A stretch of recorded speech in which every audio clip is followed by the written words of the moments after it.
grab your Adderall. It's time for A.D.D. News. Let's start with some good old-fashioned outrage, because we can always find a reason to be upset about something. And right now, everyone is upset with Amazon Prime because of the new images that advertise the James Bond movies. Amazon bought the James Bond franchise, so they own 007. They've got the whole catalog on Prime Video. But if you look at the movie posters that pop up on your screen under What to Watch, you'll notice that all the guns have been removed from the images of James Bond. For example, a promo shot for Dr. No shows Sean Connery as Bond, and he's normally got his, arms crossed and he's holding a gun. AI removed all the guns from all the posters. And everyone's like, this is James Bond. Why are we removing the guns? And then people were photoshopping him with bananas and hot dogs instead of a gun.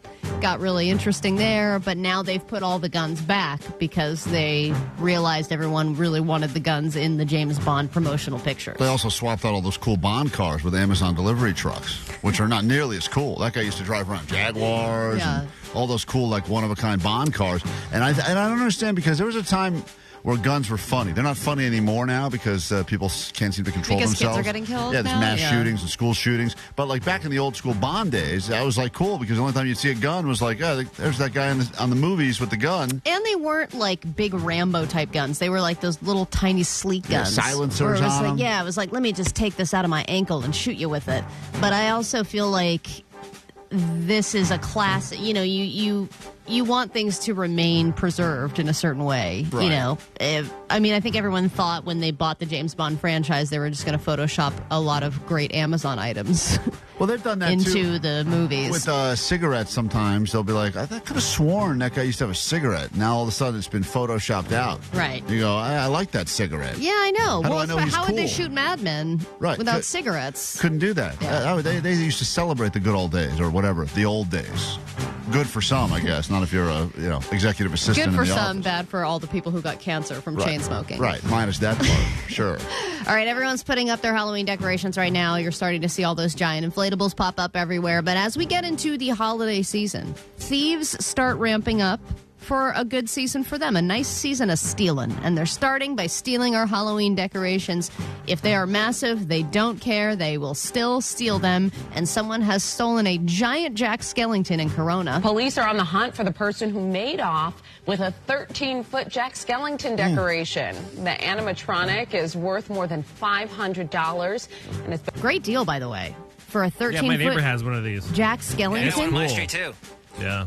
You think your neighbor's was purchased authentically, Omar? Or you think that was a stolen? Oh, no, he's had it for years, yeah. And he does the cool move where he'll just leave it up through Thanksgiving because it's Christmas, Jack Skellington. Yeah, stuff. Yeah, smart idea. It's a great. You can stretch it for multiple seasons. Any Jack Skellington you put a Santa hat on any skeleton you have in your yard. You could ride that thing for months. That is the biggest gift Disney gave us. It's really. After Christmas, you put a bathing suit on him. You're good all year. That's a good point. That's a good point, Jake.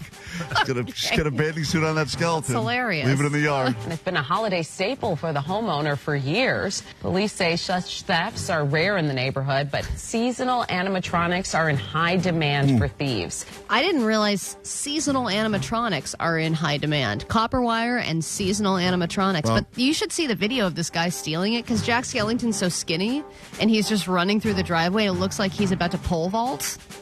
Well, it's pretty and he incredible. just has a regular-ass car, too. Yeah, he just has how like are you a gonna fit Honda that in Civic. there? Is that a crime of opportunity? You think he was driving by, saw the thing, and goes, I need that, I'm going to take it? Or do you think they scoped it out? I think they scoped it out. Really? This guy seems like, all right, I got it. It wasn't just I'm walking by. He pulled into somebody's driveway, ran and got it, and then did a really fast Olympic sprint with it back to his car. I forget who it was, but someone I know recently was given a Halloween inflatable that was clearly used from someone else, and probably that was a stolen item. I blame item. Amazon for that. That was me. Oh, Allie that's gave me a Christmas present, and it was a Halloween inflatable with a giant hole in it. That's right, Allie. That's right. It's probably stole. That's probably where the hole's from. I probably ripped it out of her neighbor's yard.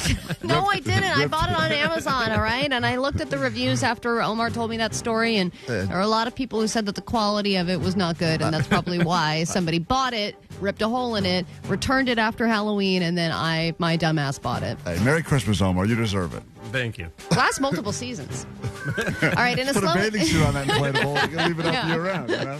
So in a job market that's slowing, it seems like a good job to have is any job at all. But according to a new research study, there are certain jobs that people would rather not have, and these are the most undesirable jobs. These are the worst jobs according to Americans. And most of them are very essential, but not necessarily desirable based on a few different factors: stress levels, physical demands, public perception, low compensation, things like that. Things like porta potty cleaner, a lot of cleaners, crime scene cleaner, hotel room cleaner, roadkill cleaner / remover, diaper service worker, which I didn't realize was a thing, head lice cleaner. Serious question. And a head lice cleaner, is as much as that seems gross. I have no lice. I know, Vanessa. Thank you. Good job. But as far as that job goes, she's very proud of herself. Lice-free again. Kids can get it easily. Listen, last year I had to go through that in my house, and I don't know where they've come up with their pricing for head lice cleaning, but they marked that up. It is more expensive to get taken care of head lice because I tried all that over-the-counter crap, and the lice, they survive it. So you got to go to a place that puts they get immune. They put like black lights in your head and all this stuff. And when I left, and your kids are not shaving their heads, right? They refuse. I said, "Chrome my go-to." I said, "Chrome that dome." We started chanting, and they all of a sudden you leave and they tell you the price, and you're like, "No, I'm not buying the franchise. I just had to pay for a few shampoos." Yeah, but I mean, how much would someone have to pay you to do that? That is a terrible job. Of all the ones you mentioned, I think the grossest of all those is actually the hotel room cleanup. Even worse than the porta potty and the crime scene cleanup. No. Porta potty is the worst. People are at their absolute grossest when they're in a hotel because they're like, this ain't my problem. You just rip the sheets off, throw them in the feces thing. All the time. I mean, maybe there's some feces, but not like porta potty feces. This is all feces and like weird feces. No one poops normal in a porta potty. It's true. It's always like weird. The worst. Yeah. It is wild that people have lost all control of aim. Yeah. It's like, what is going on in here? Yeah. So you think that's the worst of those cleaning jobs? Yeah. I mean, crime There's a crime scene in a porta potty. That's, it is a crime that scene. person's like, why do I have both of these jobs? But crime scene cleanup at least would have some interesting aspects to it, right? Like a serial killer or some kind. There's at least something where you're like, whoa. This is a vast minority of crime scenes. I know. I'm sure most of them are just old dead person, but still. Right. But also, you don't really get to do the fun stuff. The fun stuff was done by the detectives, and you just get to go and sweep up the brains. Well, another thing that's on the list is forensic entomologist. So the person that studies all the weird bugs. Where it's like the blowflies have deteriorated and eaten this body for this long. That's when the body died. All that stuff, like you having the insects that you have to inspect. These jobs you're saying are available? Yeah, sewage worker as well. If you like that. There you go. If you need a gig, you got some opportunities.